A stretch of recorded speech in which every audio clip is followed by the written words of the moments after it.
In front of me is DOOGEE S61 Pro, and today I would like to show you how you can set up face unlock.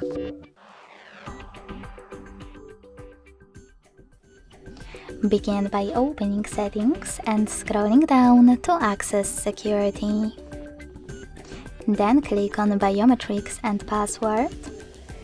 Select face unlock under screen lock and enter your current login method.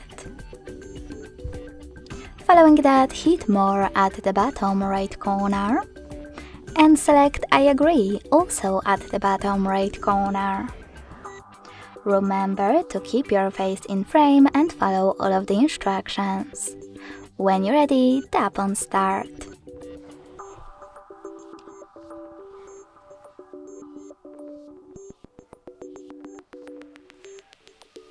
Now select done, and when I switch off my screen, then turn it back on, I can see that face unlock is working properly.